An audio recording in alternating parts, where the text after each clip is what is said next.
ಬಾರಿ ನಮ್ಮ ಚಾನಲ್ನ ನೋಡ್ತಾ ಇದ್ದರೆ ಹಾಯ್, ನಾನು ರೂಪಾ. ಹಾಗೂ ನೀವು ನೋಡ್ತಾ ಇದ್ದೀರ ನಮ್ಮ ಕನ್ನಡ ಚಾನಲ್ ಆದ ಸ್ಮಯ ಕಲಿಕೆ. ನೀವಿನ್ನೂ ನಮ್ಮ ಚಾನಲ್ಗೆ ಸಬ್ಸ್ಕ್ರೈಬ್ ಆಗಿಲ್ಲ ಅಂದರೆ ಈ ಕೂಡಲೇ ಸಬ್ಸ್ಕ್ರೈಬ್ ಮಾಡ್ಕೊಳ್ಳಿ. ಹಾಗೆ ಪಕ್ಕದಲ್ಲಿ ಕಾಣುವ ಬೆಲ್ ಐಕಾನ್ನ ಪ್ರೆಸ್ ಮಾಡಿ ಆಲ್ ಅಂತ ಟ್ಯಾಪ್ ಮಾಡೋದನ್ನು ಮರಿಬೇಡಿ. ನಿಮ್ಮ ಒಂದು ಆಸೆ, ನಿಮ್ಮ ಒಂದು ಕನಸು ನೆರವೇರಬೇಕು ಅಂತ ಅಂದರೆ ಈ ಎರಡೂ ಪರಿಹಾರವನ್ನ ಮಾಡ್ಕೊಳ್ಳಿ. ದುಡ್ಡಿಗೆ ಸಂಬಂಧಪಟ್ಟಂತೆ ಮದುವೆಗೆ ಇರ್ಬೋದು, ಆರೋಗ್ಯ ಸಮಸ್ಯೆಗೆ ಇರ್ಬೋದು, ಮನೆಯಲ್ಲಿ ನಕಾರಾತ್ಮಕ ಶಕ್ತಿಗಳು, ನೆಗೆಟಿವಿಟಿ ಎನರ್ಜಿ ಅಂತ ಏನು ಹೇಳ್ತೀವಿ ಅದನ್ನು ಓಡಿಸೋದಕ್ಕೆ ಇರ್ಬೋದು, ಅಥವಾ ಮನೆಯಲ್ಲಿ ಒಂದು ಶಾಂತಿ ನೆಮ್ಮದಿ ನೆಲೆಸೋದಕ್ಕೆ ಇರ್ಬೋದು, ಎಲ್ಲದಕ್ಕೂ ಒಂದು ರಾಮಬಾಣದಂತೆ ಪರಿಹಾರ ಮಾಡುತ್ತೆ. ಹಾಗಾದರೆ ಆ ಒಂದು ಶಕ್ತಿ ಯಾವುದ್ರಲ್ಲಿದೆ? ಈ ದಿನ ವಿಶೇಷವಾಗಿರುವಂಥ ದಿನ. ಈ ದಿನ ಋಣನ ಕಳ್ಕೊಳ್ಳೋದಕ್ಕೆ ಈ ಪರಿಹಾರವನ್ನು ಖಂಡಿತ ಮಾಡ್ಕೊಳ್ಳಿ. ನಮ್ಮ ಫೈನಾನ್ಷಿಯಲ್ಗೆ ಸಂಬಂಧಪಟ್ಟಂತೆ ಆ ಒಂದು ಶಕ್ತಿ ಇರುವಂಥ ದೀಪಾರಾಧನೆ ಯಾವುದು ಅಂತ ಗೊತ್ತಾ? ಈ ಒಂದು ಉಪಯುಕ್ತ ಮಾಹಿತಿನ ನಾನು ನಿಮಗೆ ತಿಳಿಸ್ತಾ ಇದ್ದೀನಿ. ತಪ್ಪದೆ ಯಾರೂ ಕೂಡ ಈ ವಿಡಿಯೋನ ಸ್ಕಿಪ್ ಮಾಡ್ದಂಗೆ ಪೂರ್ತಿಯಾಗಿ ನೋಡಿ. ಇವತ್ತಿನ ವಿಡಿಯೋದಲ್ಲಿ ಈಗಾಗಲೇ ಕಾರ್ತಿಕ ಮಾಸ ಏನು ಅಂತ ಗೊತ್ತಿರುತ್ತೆ ನಿಮ್ಗೆ. ಮಹಾವಿಷ್ಣು 6 ತಿಂಗಳು ನಿದ್ರೆಯಲ್ಲಿರ್ತಾರೆ, 6 ತಿಂಗಳು ಎದ್ದೇಳ್ತಾರೆ. ಆ ರೀತಿನಲ್ಲಿ 6 ತಿಂಗಳು ಏನ್ ಹೇಳ್ತಾರೆ, ಆ ಎದ್ದೇಳುವಂತ ಅಂದ್ರೆ ಎಚ್ಚರವಾಗುವಂತ ಸಮಯ, ಜೊತೆಗೆ ಮಳೆ ಹೋಗ್ಬಿಟ್ಟು ಚಳಿ ಬರುವಂತ ಸಮಯ.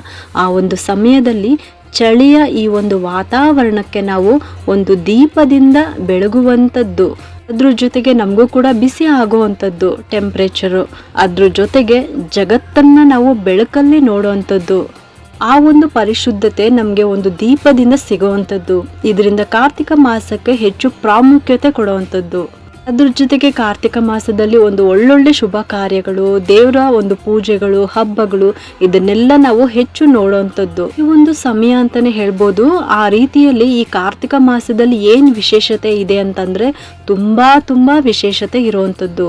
ಪ್ರಪಂಚದಲ್ಲಿ ಎಲ್ರಿಗೂ ಏನಾದರೂ ಒಂದು ಕಷ್ಟ ಇರುವಂಥದ್ದು, ಸಮಸ್ಯೆ ಇರುವಂಥದ್ದು, ಏನಾದರೂ ಒಂದು ಪ್ರಾಬ್ಲಮ್ನಲ್ಲಿ ಸಿಕ್ಕಾಕೊಂಡಿರುವಂಥದ್ದು, ಅದು ಮಕ್ಕಳ ಎಜುಕೇಷನ್ನೇ ಆಗಿರ್ಬೋದು, ಮನೆಯಲ್ಲಿ ವಯಸ್ಸಾದವರೇ ಆಗಿರ್ಬೋದು, ಅಥವಾ ವಯಸ್ಸಿನಲ್ಲಿ ಇರುವಂಥವರು ಕೂಡ ಆರೋಗ್ಯ ಸಮಸ್ಯೆ ಇರುವಂಥದ್ದು, ತುಂಬಾ ಪ್ರಾಬ್ಲಮ್ ಫೇಸ್ ಮಾಡ್ತಾ ಇರುವಂಥದ್ದು, ಜೊತೆಗೆ ಮನೆಯಲ್ಲಿ ಮಕ್ಕಳಿಗೆ ಮದುವೆ ಆಗ್ತಾನೇ ಇಲ್ಲ, ಸೆಟ್ ಆಗ್ತಾನೇ ಇಲ್ಲ, ಇನ್ನು ಮಗು ಆಗ್ತಾ ಇಲ್ಲ ಅಂತ ಅನ್ನೋರು, ಫೈನಾನ್ಷಿಯಲ್ ಪ್ರಾಬ್ಲಮ್ಮು, ಸಾಲದ ಸಮಸ್ಯೆ, ಸುಮ್ಮನೆ ದುಡ್ಡು ಖರ್ಚಾಗುವಂಥದ್ದು, ಕೆಲವರಿಗೆ ಚೆನ್ನಾಗಿ ದುಡ್ಡು ಬರ್ತಾನೆ ಇದ್ರೂ ಕೂಡ ಆದ್ರೆ ಅವರು ನಮಗೆ ದುಡ್ಡೇ ಬರ್ತಿಲ್ಲ ಅಂತ ಹೇಳುವಂಥದ್ದು, ಈ ರೀತಿ ಎಲ್ಲ ಸಮಸ್ಯೆಗೆ ಒಂದು ಒಳ್ಳೆ ಪರಿಹಾರ ಅಂತಲೇ ಹೇಳ್ಬೋದು. ತುಂಬನೇ ಸರಳವಾಗಿ ಸುಲಭವಾಗಿ ಹೆಚ್ಚು ಖರ್ಚಿಲ್ಲದೆ ಮಾಡುವಂಥ ಪರಿಹಾರ, ಆದರೆ ರಿಸಲ್ಟ್ ಅಂತೂ ಇಮ್ಮಿಡಿಯೇಟ್ ನೋಡೋವಂಥದ್ದು. ನಿಮಗೆ ಯಾವುದೇ ತೊಂದರೆ ಇರಲಿ, ಮದುವೆ ಸೆಟ್ ಆಗ್ತಾ ಇಲ್ವಾ, ಅಥವಾ ಆರೋಗ್ಯ ಸಮಸ್ಯೆನ, ಮನೆಯಲ್ಲಿ ಶಾಂತಿ ನೆಮ್ಮದಿ ಇಲ್ವಾ, ಯಾವುದೇ ಪ್ರಾಬ್ಲಮ್ ಇರಲಿ, ಈ ಒಂದು ನೆಗೆಟಿವಿಟಿ ಏನಂತೀವಿ ಅದು ತೆಗೆದಾಕೋ ಅಂಥದ್ದು. ಏನಾದರೂ ಪ್ರಾಬ್ಲಮ್ ಇರಲಿ, ನಿಮಗೆ ನಾನು ಈಗ ಹೇಳುವಂಥ ಸುಲಭ ಪರಿಹಾರವನ್ನು ಮಾಡ್ಕೊಳ್ಳಿ. ಫೈನಾನ್ಷಿಯಲಿ ಪ್ರಾಬ್ಲಮ್ ಇದೆ, ದುಡ್ಡು ತುಂಬ ಖರ್ಚಾಗ್ತಾ ಇದೆ ಅಂತ ಅಂದರೆ ಕಾರ್ತಿಕ ಮಾಸದಲ್ಲಿ ಮಂಗಳವಾರ ಮತ್ತು ಶುಕ್ರವಾರ, ಇಲ್ಲ ಬರೀ ಶುಕ್ರವಾರ ಆದರೂ ಪರವಾಗಿಲ್ಲ. ಕೆಲವರು ವರ್ಕಿಂಗ್ ವುಮೆನ್ಸ್ ಇರ್ತಾರಲ್ವಾ, ಇನ್ನು ಕೆಲವರು ಹೌಸ್ ವೈಫ್ಗಳು ಇರ್ತಾರೆ, ಎಲ್ಲರೂ ಕೂಡ ಇದಕ್ಕೆ ಪ್ರಿಪ್ರೇಷನ್ ಮಾಡ್ಕೊಳ್ಬೇಕಲ್ವಾ, ಅದಕ್ಕೋಸ್ಕರ ಹೇಳ್ತಾ ಇದ್ದೀನಿ. ಶುಕ್ರವಾರ ಆದರೂ ಸರಿ ಅಥವಾ ಮಂಗಳವಾರ ಆದರೂ ಸರಿ, ಈ ಒಂದು ಕಾರ್ತಿಕ ಮಾಸ ಮುಗಿಯೋವರೆಗೂ ಮಾಡೋದ್ರಿಂದ ನಿಮ್ಮೆಲ್ಲ ಫೈನಾನ್ಷಿಯಲ್ಗೆ ಸಂಬಂಧಪಟ್ಟಂತೆ, ಹಣದ ಪ್ರಾಬ್ಲಮ್ಗೆ ಸಂಬಂಧಪಟ್ಟಂಗೆ ಪರಿಹಾರ ಆಗೋ ರೀತಿಯಲ್ಲಿ ಈ ಪರಿಹಾರ ಮಾಡ್ಕೋಬೇಕು. ಈ ಒಂದು ಪರಿಹಾರ ಏನಪ್ಪಾ ಅಂತ ಅಂದ್ರೆ ಬೆಟ್ಟದ ನೆಲ್ಲಿಕಾಯಿ. ಇದಂತೂ ಎಲ್ರಿಗೂ ಕೂಡ ಗೊತ್ತಿರುತ್ತೆ. ತುಳಸಿ ಪೂಜೆಗೆ ತುಂಬಾನೇ ಇಂಪಾರ್ಟೆಂಟು. ಬರೀ ಪೂಜೆಗೆ ಅಂತ ಅಲ್ಲ, ನಮ್ಮ ಹೆಲ್ತ್ಗೂ ಕೂಡ ತುಂಬಾನೇ ಒಳ್ಳೆಯದು. ಈ ಒಂದು ಬೆಟ್ಟದ ನೆಲ್ಲಿಕಾಯಿ ಜ್ಯೂಸ್ ಕುಡಿಯೋದ್ರಿಂದ ನಮ್ಮ ಸ್ಕಿನ್ ಆಗಿರ್ಬೋದು, ಹೇರ್ಸು ಎಲ್ಲನೂ ಕೂಡ ಶೈನಿಂಗ್ ಬರೋದಕ್ಕೆ ಸ್ಟಾರ್ಟ್ ಆಗುತ್ತೆ. ಕೂದಲು ಸಮಸ್ಯೆ ಸರಿ ಹೋಗುತ್ತೆ. ಬಿಳಿ ಕೂದಲು ಹಾಕ್ತಾ ಇರೋರಿಗೆ ತುಂಬ ಜಾಸ್ತಿ ಆಗಿದ್ರೆ ಅದನ್ನು ದಿನೇ ಕಡಿಮೆ ಮಾಡುವಂಥದ್ದು. ಈ ಬೆಟ್ಟದ ನೆಲ್ಲಿಕಾಯಿ ಜ್ಯೂಸ್ನ ಹೆಣ್ಮಕ್ಳೇ ಆಗಿರ್ಬೋದು ಅಥವಾ ಗಂಡು ಮಕ್ಕಳೇ ಆಗಿರ್ಬೋದು, ಒಂದು ಗ್ಲಾಸ್ ಕುಡಿಯೋದ್ರಿಂದ, ಅದು ಖಾಲಿ ಹೊಟ್ಟೆನಲ್ಲಿ ಕುಡಿಬೇಕು. ಇದರಿಂದ ತುಂಬಾನೇ ಒಳ್ಳೆಯದಾಗುತ್ತೆ. ಈ ರೀತಿಯಲ್ಲಿ ನಿಮ್ಮ ಹಣಕಾಸಿನ ಸಮಸ್ಯೆಗೂ ಕೂಡ ಈ ಬೆಟ್ಟದ ನೆಲ್ಲಿಕಾಯಿ ಏನು ಪರಿಹಾರ ಕೊಡುತ್ತೆ ಅಂತ ಅಂದರೆ, ನಾನು ಆಗ್ಲೇ ಹೇಳ್ದಂಗೆ ಮಂಗಳವಾರ ಆಗಿರ್ಬೋದು ಅಥವಾ ಶುಕ್ರವಾರ ಮನೆಯಲ್ಲಿ ದೇವ್ರ ದೀಪದ ಜೊತೆಗೆ ಈ ಒಂದು ಬೆಟ್ಟದ ನೆಲ್ಲಿಕಾಯಿ, 2 ಬೆಟ್ಟದ ನೆಲ್ಲಿಕಾಯಿ ತಗೊಂಡ್ಬಿಟ್ಟು ನೀಟಾಗಿ ಒಂದು ಚಾಕುನಿಂದ ನೆಲ್ಲಿಕಾಯಿ ಒಳಗಡೆ ಅದನ್ನ ನೀಟಾಗಿ ಕೊರಿಬೇಕು. ಕೊರಿದ್ಬಿಟ್ಟು ತುಪ್ಪ ಹಾಕ್ಬಿಟ್ಟು ಒಳಗಡೆ ಹಾಕೋಷ್ಟು ಜಾಗ ಮಾಡ್ಕೋಬೇಕು. ಅದನ್ನ ನೀವು ಮನೆಯಲ್ಲಿ ಹಚ್ತಾ ಬನ್ನಿ, ಅಥವಾ ದುರ್ಗಾದೇವಿ ದೇವಸ್ಥಾನಕ್ಕೂ ಕೂಡ, ಅಥವಾ ಮಹಾಲಕ್ಷ್ಮಿ ದೇವಸ್ಥಾನ, ಅನ್ನಪೂರ್ಣೇಶ್ವರಿ ದೇವಸ್ಥಾನ, ಪಾರ್ವತಿ ದೇವಸ್ಥಾನ, ಯಾವುದೇ ಅಮ್ಮನವರ ದೇವಸ್ಥಾನದಲ್ಲೂ ಕೂಡ ನೀವು ಅಲ್ಲಿ ಹೋಗ್ಬಿಟ್ಟು ಕೂಡ ನೀವು ಈ ದೀಪವನ್ನ ಹಚ್ಬೋದು. ಈ ರೀತಿ ಮಾಡೋದ್ರಿಂದ ತುಂಬಾ ಒಳ್ಳೆ ರಿಸಲ್ಟ್ ಬರುತ್ತೆ. ಇದು ಇಮಿಡಿಯೇಟ್ ರಿಸಲ್ಟ್ ಅಥವಾ ಇನ್ಸ್ಟೆಂಟ್ ರಿಸಲ್ಟ್ ಅಂತಾನೆ ಹೇಳ್ಬೋದು. ಯಾರಾದರೂ ಕೆಲ್ಸಕ್ಕೆ ಹೋಗೋರು ಸಾಯಂಕಾಲ ಮಾಡೋದಕ್ಕಾಗಲ್ಲ ಅನ್ನೋರು ಬೆಳಗ್ಗೆ 6 ಗಂಟೆಗೂ ಹಚ್ಬೋದು, ಅಥವಾ ಸಾಯಂಕಾಲ 6 ಗಂಟೆಗೂ ಹಚ್ಬೋದು. ಈ ಬೆಟ್ಟದ ನೆಲ್ಲಿಕಾಯಿ ದೀಪನ ನೀವು ಮನೆಯಲ್ಲೂ ಕೂಡ ಹಚ್ಬೋದು, ಅಥವಾ ದೇವಸ್ಥಾನದಲ್ಲೂ ಕೂಡ ಹಚ್ಬೋದು. ಬೆಳಗ್ಗೆ 6 ಗಂಟೆಗೆ ಅಥವಾ ಹಾಗೆ ಸಾಯಂಕಾಲ 6ರಿಂದ 7 ಗಂಟೆವರೆಗೂ ನೀವು ಹಚ್ಬೋದು. ತುಂಬಾನೇ ಒಳ್ಳೆಯದು. ಸೊ ಈ ಬೆಟ್ಟದ ನೆಲ್ಲಿಕಾಯಿ ದೀಪಗೆ ತುಪ್ಪನ ಹಾಕ್ಬಿಟ್ಟು ಅದರಲ್ಲಿ 2 ಅಥವಾ 1 ಬತ್ತಿನ ಇಡಬೇಕು. ಇನ್ನು ಅದಕ್ಕೆ ಅರಿಶಿನ ಕುಂಕುಮವನ್ನು ಹಚ್ಚಿ ಇಡಬೇಕು. ಆ ನಂತರ ಬೆಳಗಬೇಕು. ಈ ರೀತಿ ಶುರು ಮಾಡ್ಕೊಳ್ಳಿ, ಒಳ್ಳೆ ರಿಸಲ್ಟ್ ನಿಮಗೆ ಸಿಗುತ್ತೆ. ಹಾಗೆ ಫೈನಾನ್ಷಿಯಲ್ಗೆ ಸಂಬಂಧಪಟ್ಟಂತೆ ಶಕ್ತಿ ಇರುವಂಥದ್ದು ಈ ಬೆಟ್ಟದ ನೆಲ್ಲಿಕಾಯಿಗೆನೆ. ದೀಪಾರಾಧನೆ ಬಗ್ಗೆ ನಾನು ಆಲ್ರೆಡಿ ತುಂಬಾನೇ ವಿಡಿಯೋ ಮಾಡಿ ಶೇರ್ ಮಾಡಿದ್ದೀನಿ, ಆದರೂ ಕೂಡ ಇನ್ನೂ ಕೆಲವರಿಗೆ ಡೌಟ್ ಇರೋದ್ರಿಂದ ಮತ್ತೆ ತಿಳಿಸ್ತಾ ಇದ್ದೀನಿ. ಬೆಟ್ಟದ ನೆಲ್ಲಿಕಾಯಿ ದೀಪನ ಹಚ್ಚಿದಾದ್ಮೇಲೆ ಏನು ಮಾಡಬೇಕು? ಇದನ್ನ ಏನೂ ಮಾಡೋಂಗಿಲ್ಲ. ಅದನ್ನ ನೀವು ಜ್ಯೂಸ್ ಮಾಡ್ಕೊಂಡು ಕುಡಿಬೋದು, ಅಥವಾ ಉಪ್ಪಿನಕಾಯಿ ಮಾಡ್ಕೊಂಡು ತಿನ್ಬೋದು. ಈ ರೀತಿ ಮನೆಯಲ್ಲಿ ಹಚ್ಚಿದ್ರೆ ಈ ಥರ ಮಾಡಿ ತಿನ್ಕೋಬೋದು. ಇನ್ನು ದೇವಸ್ಥಾನದಲ್ಲಿ ಹಚ್ಚಿದ್ರೆ ಅದನ್ನ ನೀವು ಅಲ್ಲೇ ಬಿಟ್ಬಿಟ್ಟು ಬನ್ನಿ, ಅವ್ರು ಅದನ್ನು ಉಪಯೋಗಿಸ್ಕೊಳ್ತಾರೆ. ಇನ್ನು ನವೆಂಬರ್ 1ನೇ ತಾರೀಕು ಶನಿವಾರ ಅಂದರೆ ಈ ದಿನ ಏನಿದೆ, ಉತ್ಥಾನ ಏಕಾದಶಿ ಅಂದರೆ ಮಹಾವಿಷ್ಣು ಎಚ್ಚರ ಆಗೋವಂಥ ದಿನ. ಆ ದಿನ ನೀವೇನು ಮಾಡಬೇಕು ಅಂತ ಅಂದರೆ ಈ ದಿನ ತುಂಬ ಕಷ್ಟ ಇರುತ್ತೆ, ತುಂಬ ಋಣದಲ್ಲಿ ಸಿಕ್ಕಾಕೊಂಡಿರ್ತೀರ, ಅದು ಪರಿಹಾರನೇ ಆಗ್ತಾ ಇಲ್ಲ ಅಂತ ಅಂದರೆ ಯಾವುದೇ ಋಣಕ್ಕೂ ಕೂಡ ಈ ಒಂದು ನವೆಂಬರ್ 1ನೇ ತಾರೀಕು ಎಕ್ಸಲೆಂಟ್ ಆಗಿ ಉತ್ಥಾನ ಏಕಾದಶಿ ದಿನ ಲಕ್ಷ್ಮೀ ನರಸಿಂಹ ಸ್ವಾಮಿಗೆ ಅರ್ಚನೆ ಮಾಡಿಸ್ಬಿಟ್ಟು ನಿಮ್ಮ ಹೆಸರಲ್ಲಿ, ಆಮೇಲೆ ದೇವರಿಗೆ ಪೂಜೆ ಮಾಡಿಸ್ಬಿಟ್ಟು ಇದ್ರ ಜೊತೆಗೆ ಋಣ ವಿಮೋಚನಾ ಮಂತ್ರವನ್ನ ಹೇಳ್ಕೊಳ್ಳಿ ಅಥವಾ ಕೇಳ್ಬೋದು. ಈ ಮಂತ್ರನ ಕೇಳಿಸ್ಕೊಳ್ಳೋದ್ರಿಂದ ನಿಮ್ಮ ಒಂದು ಋಣಗಳೆಲ್ಲ ವಿಮೋಚನೆ ಆಗುವಂಥದ್ದು. ಇನ್ನು ಲಕ್ಷ್ಮೀ ನರಸಿಂಹ ಸ್ವಾಮಿ ದರ್ಶನ ಮಾಡೋದ್ರಿಂದ ತುಂಬ ಒಳ್ಳೆ ರಿಸಲ್ಟ್ ನೀವು ನೋಡ್ತೀರಾ. ಲಕ್ಷ್ಮೀ ನರಸಿಂಹನ ಕೃಪೆ ಸಿಗುತ್ತೆ ಅಂತ ಅಂದರೆ ಜೀವನದಲ್ಲಿ ಎಲ್ಲ ರೀತಿಯ ಅದೃಷ್ಟ ಕೈಗೂಡುತ್ತೆ ಅಂತ ಅರ್ಥ. ಏಕೆಂದರೆ ಈ ದಿನ ಉತ್ಥಾನ ಏಕಾದಶಿ ಇರೋದ್ರಿಂದ ಅವತ್ತು ನೀವು ಈ ಒಂದು ಋಣ ವಿಮೋಚನಾ ಮಂತ್ರ ಕೇಳಿಸ್ಕೊಳ್ಳೋದ್ರಿಂದ ಅಥವಾ ಪಠನೆ ಮಾಡೋದ್ರಿಂದ ಎಕ್ಸಲೆಂಟ್ ರಿಸಲ್ಟ್, ನಿಮ್ಮ ಒಂದು ಋಣಗಳೆಲ್ಲ ವಿಮೋಚನೆ ಆಗುತ್ತೆ. ಈ ದಿನ ವಿಷ್ಣು ಮತ್ತು ಲಕ್ಷ್ಮಿಯನ್ನು ಆರಾಧನೆ ಮಾಡುವಂಥ ದಿನ. ತುಳಸಿ ವಿಷ್ಣುವಿಗೆ ಪ್ರಿಯ, ಬೆಟ್ಟದ ನೆಲ್ಲಿಕಾಯಿ ಲಕ್ಷ್ಮಿಗೆ ಪ್ರಿಯ. ಇಬ್ಬರನ್ನು ಸಂತೃಪ್ತಿ ಪಡಿಸ್ದಂಗೆ ಅಂದರೆ ಗಂಡ ಹೆಂಡತಿ ಇಬ್ಬರದ್ದನ್ನು ನಮಗೆ ಆಶೀರ್ವಾದ ಸಿಗುತ್ತೆ. ಏಕಾದಶಿ ಆದಮೇಲೆ ದ್ವಾದಶಿ ಬರೋವಂಥದ್ದು. ಈ ದಿನ ತುಳಸಿ ಹಬ್ಬ ಮಾಡೋವಂಥದ್ದು. ತುಳಸಿ ಪೂಜೆನ ಯಾವ ರೀತಿ ಮಾಡಬೇಕು ಅಂತ ನಾನು ಆಲ್ರೆಡಿ ವಿಡಿಯೋ ಮಾಡಿ ತಿಳಿಸಿದ್ದೀನಿ. ಯಾರೆಲ್ಲ ತುಳಸಿ ಹಬ್ಬ ಮಾಡಬೇಕು ಅಂತ ಅಂದ್ಕೊಂಡಿದ್ದೀರೋ ಅವರೆಲ್ಲರೂ ಕೂಡ ನಾನು ಹೇಳಿರುವಂಥ ರೀತಿಯಲ್ಲಿ ನೀವು ಆಚರಣೆ ಮಾಡ್ಕೋಬೋದು. ಉತ್ಥಾನ ಏಕಾದಶಿ ದಿನ ಅಂದರೆ ಈ ದಿನ ಋಣ ವಿಮೋಚನಾ ಮಂತ್ರವನ್ನು ಹೇಳ್ಕೋಬೇಕು. ಲಕ್ಷ್ಮೀ ನರಸಿಂಹ ದೇವಸ್ಥಾನಕ್ಕೆ ಹೋಗ್ಬಿಟ್ಟು ನಿಮ್ಮ ಹೆಸರಲ್ಲಿ ಅರ್ಚನೆ ಮಾಡಿಸಿ.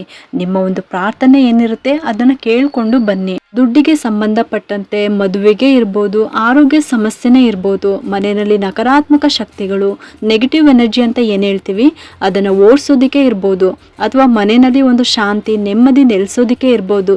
ಎಲ್ಲದಕ್ಕೂ ಒಂದು ರಾಮ ಬಾಣದಂತೆ ಪರಿಹಾರ ಮಾಡುತ್ತೆ. ಹಾಗಾದ್ರೆ ಆ ಒಂದು ಶಕ್ತಿ ಯಾವುದ್ರಲ್ಲಿದೆ ಅಂತ ಅಂದರೆ ಬೆಲ್ಲದ ದೀಪ. ಕಾರ್ತಿಕ ಮಾಸದಲ್ಲಿ ಬೆಲ್ಲದ ದೀಪನ ಶಿವ ಮತ್ತು ಪಾರ್ವತಿ ಇರುವಂಥ ದೇವಸ್ಥಾನದಲ್ಲಿ ಹಚ್ಚಬೇಕು. ಎಕ್ಸಲೆಂಟ್ ರಿಸಲ್ಟ್ ನೋಡ್ತೀರಾ. ಮನೆಯಲ್ಲಿ ಕೂಡ ಹಚ್ಬೋದು ಅಥವಾ ದೇವಸ್ಥಾನದಲ್ಲೂ ಕೂಡ ನೀವು ಹಚ್ಬೋದು. ಸೋಮವಾರ, ಶುಕ್ರವಾರ, ಅದರಲ್ಲೂ ಕಾರ್ತಿಕ ಮಾಸ ಆಗಿರೋದ್ರಿಂದ ಸೋಮವಾರ ತುಂಬಾ ಶ್ರೇಷ್ಠ. ಶಿವನ ಮಾಸ ಆಗಿರೋದ್ರಿಂದ ಸೋಮವಾರ ಹಚ್ಚಿದ್ರೆ ತುಂಬಾ ಒಳ್ಳೆಯದು. ಅದಕ್ಕೆ ಬೆಲ್ಲದಿಂದನೇ ದೀಪ ಹಚ್ಚಬೇಕು. ಉಂಡೆ ಬೆಲ್ಲದಿಂದ ನಾವು ದೀಪ ಹಚ್ಚೋದಕ್ಕೆ ಆಗೋದಿಲ್ಲ. ಬೆಲ್ಲ ತಗೋಬೇಕು. ಅದ್ರ ಮಧ್ಯದಲ್ಲಿ ಹೋಲ್ ಇರುತ್ತೆ, ಅದರಲ್ಲಿ ತುಪ್ಪ ಹಾಕ್ಬಿಟ್ಟು ಬತ್ತಿ ಇಟ್ಬಿಟ್ಟು ಬೆಲ್ಲದ ಸುತ್ತ ಅರಿಶಿನ ಕುಂಕುಮ ಇಟ್ಬಿಟ್ಟು ಹೂಗಳಿಂದ ಅಲಂಕಾರ ಮಾಡಿಬಿಟ್ಟು ಆಮೇಲೆ ದೀಪವನ್ನ ಹಚ್ಬೋದು. ಬೆಲ್ಲದ ದೀಪನೇ ಆಗಿರ್ಬೋದು, ಬೆಟ್ಟದ ನೆಲ್ಲಿಕಾಯಿ ದೀಪನೇ ಆಗಿರ್ಬೋದು, ಅದು ಯಾವ ರೀತಿ ಹಚ್ಚಬೇಕು ಅನ್ನೋದು ಪೂರ್ತಿ ಡೀಟೇಲ್ ಆಗಿ ನಾನು ವಿಡಿಯೋ ಮಾಡಿ ಶೇರ್ ಮಾಡಿದ್ದೀನಿ. ಆ ಲಿಂಕ್ನ ಡಿಸ್ಕ್ರಿಪ್ಷನ್ ಬಾಕ್ಸ್ನಲ್ಲೂ ಕೂಡ ಕೊಟ್ಟಿರ್ತೀನಿ, ಒಂದ್ಸಲಿ ಚೆಕ್ ಮಾಡಿ ನೋಡಿ. ಈ ಒಂದು ದೀಪ ಹಚ್ಚೋದ್ರಿಂದ ಏನೇ ಕಷ್ಟ ಇದ್ರೂ ಅದು ಇಮಿಡಿಯೇಟ್ ಆಗಿ ಸಾಲ್ವ್ ಆಗುತ್ತೆ, ಜೊತೆಗೆ ಇಮಿಡಿಯೇಟ್ ರಿಸಲ್ಟ್ ಕೂಡ ಸಿಗುತ್ತೆ.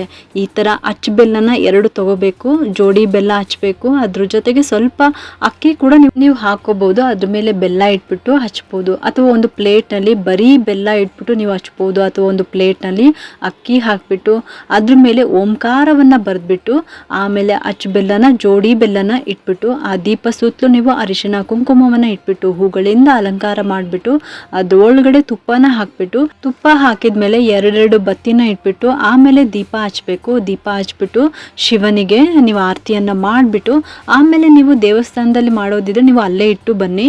ಅಕಸ್ಮಾತ್ ನೀವು ಮನೆಯಲ್ಲಿ ಮಾಡೋದಿದ್ರೆ ಆ ದೀಪ ಎಲ್ಲ ತಣ್ಣಗಾದ್ಮೇಲೆ ನೀವು ಅಕ್ಕಿನ ಒಂದು ನೀರಲ್ಲಿ ಹಾಕ್ಬಿಟ್ಟು ಸ್ವಲ್ಪ ಹೊತ್ತು ನೆನೆಸಿಟ್ಬಿಟ್ಟು ಅದಾದ್ಮೇಲೆ ಅಕ್ಕಿ ನೆಂದ ಮೇಲೆ ಅಕ್ಕಿ ಮತ್ತೆ ಬೆಲ್ಲನ ತಗೊಂಡೋಗ್ಬಿಟ್ಟು ನೀವು ಹಸುಗೆ ಕೊಡ್ಬೋದು. ಅಥವಾ ನೀವು ಅಕ್ಕಿ ಬೆಲ್ಲ ಇರೋದ್ರಿಂದ ನೀವು ಮನೆಯಲ್ಲಿ ಸಿಹಿ ಪೊಂಗಲ್ ಕೂಡ ನೀವು ಮಾಡಿಕೊಂಡು ಕೂಡ ತಿನ್ಬೋದು. ಮನೆ ಹತ್ರ ಏನಾದ್ರು ಹಸು ಇದ್ರೆ ಹಸುಗೆ ತಿನ್ನಿಸಿ. ನೀವು ಗೋಮಾತೆಗೆ ಅಂದ್ರೆ ಹಸುಗೆ ತಿನ್ಸೋದ್ರಿಂದ ಡಬಲ್ ಬೆನಿಫಿಟ್ಸ್ ಅಂತಾನೆ ಹೇಳ್ಬೋದು.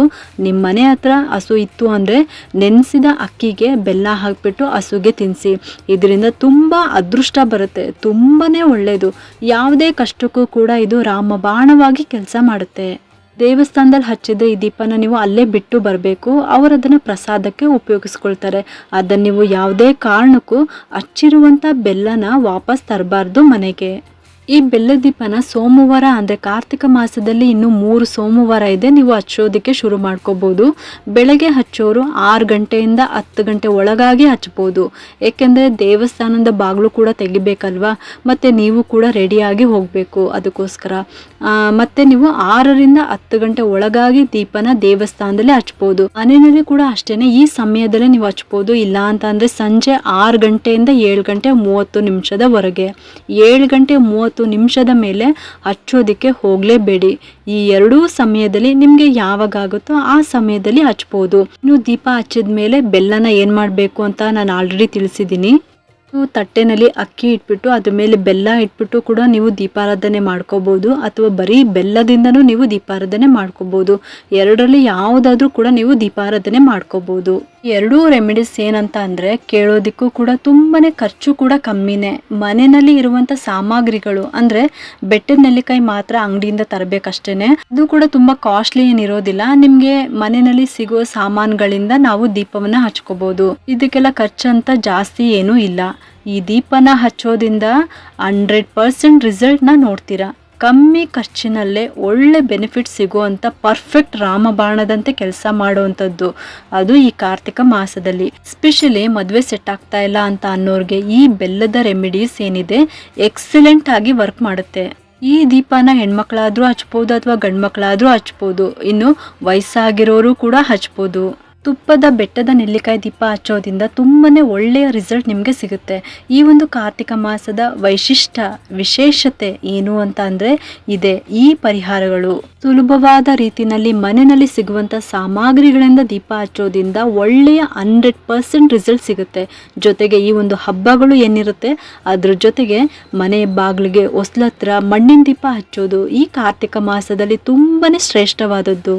ಈ ಕಾರ್ತಿಕ ಮಾಸದಲ್ಲಿ ನಿಮ್ಮ ಪ್ರಾಬ್ಲಮ್ಸ್ಗೆ ಈ ರೆಮಿಡೀಸ್ಗಳನ್ನ ನೀವು ಮಾಡ್ಕೊಳ್ಳಿ. ಅದ್ರ ಜೊತೆಗೆ ಈ 2 ದಿನ ಏನಿದೆ ತುಂಬಾನೇ ವಿಶೇಷವಾಗಿರುವಂತ ದಿನ. ಈ ದಿನ ಋಣನ ಕಳ್ಕೊಳ್ಳೋದಕ್ಕೆ ಈ ಪರಿಹಾರವನ್ನ ಮಾಡ್ಕೊಳ್ಳಿ. ನೀವು ಈ ಪರಿಹಾರ ತಿಳ್ಕೊಂಡು ಹಾಗೇನೆ ನಿಮ್ಮ ಫ್ರೆಂಡ್ಸ್ಗೆ ರಿಲೇಟಿವ್ಸ್ಗೆ ಹೆಚ್ಚು ಈ ವಿಡಿಯೋನ ಶೇರ್ ಮಾಡಿ. ಏಕೆಂದರೆ ನಮಗೆ ಇಷ್ಟು ಸುಲಭವಾಗಿ ಪರಿಹಾರ ಆಗುತ್ತೆ ಅಂತ ಅಂದರೆ ಅದೇ ರೀತಿ ಬೇರೆಯವ್ರಿಗೂ ಕೂಡ ಆಗಬೇಕಲ್ವಾ. ಅದಕ್ಕೋಸ್ಕರ ಈ ಒಂದು ಪರಿಹಾರವನ್ನು ನೀವು ಕೂಡ ಹೆಚ್ಚೆಚ್ಚು ಜನರಿಗೆ ತಿಳಿಸಿ ಅಂತ ಕೇಳ್ಕೊತೀನಿ. ನಿಮ್ಮ ಒಂದು ಆಸೆ, ನಿಮ್ಮ ಒಂದು ಕನಸು ನೆರವೇರಬೇಕು ಅಂತಂದರೆ ಈ 2 ಪರಿಹಾರವನ್ನು ಮಾಡ್ಕೊಳ್ಳಿ. ಋಣ ವಿಮೋಚನಾ ಮಂತ್ರವನ್ನು ನಾನು ಡಿಸ್ಕ್ರಿಪ್ಷನ್ ಬಾಕ್ಸ್ನಲ್ಲಿ ಕೊಟ್ಟಿರ್ತೀನಿ, ಒಂದ್ಸಲಿ ಚೆಕ್ ಮಾಡಿ ನೋಡಿ. ನಿಮಗೆಲ್ಲರಿಗೂ ಈ ಒಂದು ವಿಡಿಯೋ ಇಷ್ಟ ಆಗಿದ್ರೆ ಒಂದು ಲೈಕ್ ಮಾಡಿ, ಶೇರ್ ಮಾಡಿ ಮತ್ತು ಸಬ್ಸ್ಕ್ರೈಬ್ ಮಾಡಲು ಮರಿಬೇಡಿ. ಏಕೆಂದರೆ ನೀವು ಮಾಡೋ ಒಂದು ಸಬ್ಸ್ಕ್ರೈಬಿಂದ ನಮ್ಮಂತಹ ಸಣ್ಣ ಚಾನಲ್ಸ್ಗೆ ಒಂದು ಸಪೋರ್ಟ್ ಮಾಡ್ದಂಗೆ ಆಗುತ್ತೆ. ಮತ್ತೆ ಸಿಗ್ತೀನಿ ಮುಂದಿನ ಹೊಸ ವಿಡಿಯೋದೊಂದಿಗೆ ಅಂತ ಹೇಳ್ತಾ ಈ ವಿಡಿಯೋನ ಮುಗಿಸ್ತಾ ಇದ್ದೀನಿ. ಸರ್ವೇ ಜನ ಸುಖಿನೋ ಭವಂತು.